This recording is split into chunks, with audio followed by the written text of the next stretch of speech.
सर्वांना good morning, सलाम. देवबापाची स्तुती असो, कारण की परमेश्वरानं रात्रभर आपल्याला चांगलं सांभाळलेलं आहे आणि सुंदर असा दिवस आपल्या आयुष्याला जोडलेला आहे. प्रियजन हो, साऊथ महाराष्ट्र सेक्शनच्या वतीनं सुरू करण्यात आलेल्या डेली मान्ना ह्या सत्रामध्ये मी तुम्हा सर्वांचं ह्या सकाळी मनापासून स्वागत करत आहे. आजच्या मन्नासाठी आपण पेत्राचे पहिले पत्र याचा दुसरा अध्याय आणि 9वं वचन वाचूया.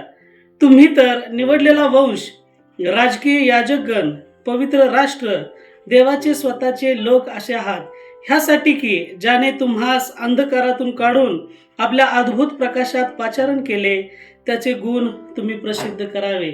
प्रियजन हो, तुम्ही निवडलेले लोक आहात म्हणून लक्ष देऊन ऐका, कारण की परमेश्वरानं ज्यावेळेस लोटाला आणि त्याच्या परिवाराला सदोम आणि गमोरा ह्या शहरातून बाहेर पडण्यासाठी सांगितलं, त्यावेळेस लोटाच्या पत्नीनं मागं वळून पाहिलं आणि ती त्या ठिकाणी मिठाचा खांब झाली.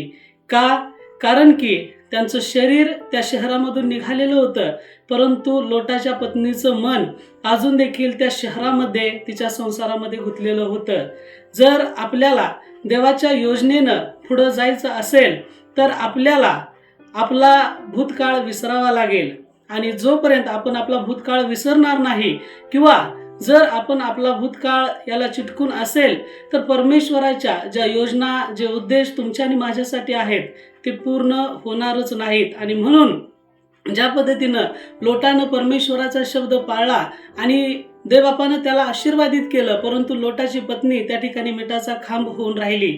जर आपण देखील अशाच विश्वासानं पुढे जाणार आहोत तर निश्चितच देवबाप आपल्याला आशीर्वादित करणार आहे, अन्यथा आपण लोटाच्या पत्नीसारखं मिठाचा खांब होऊन राहू. आमेन. प्रियजन हो, आपल्या ह्या डेली मानण्यासाठी साऊथ महाराष्ट्र सेक्शनच्या चॅनलला लाईक करा आणि शेअर करा, आणि रोजच्या रोज आपल्याला ह्या गोष्टीचा आशीर्वाद घेण्यासाठी आपलं चॅनल सबस्क्राईब करा. धन्यवाद.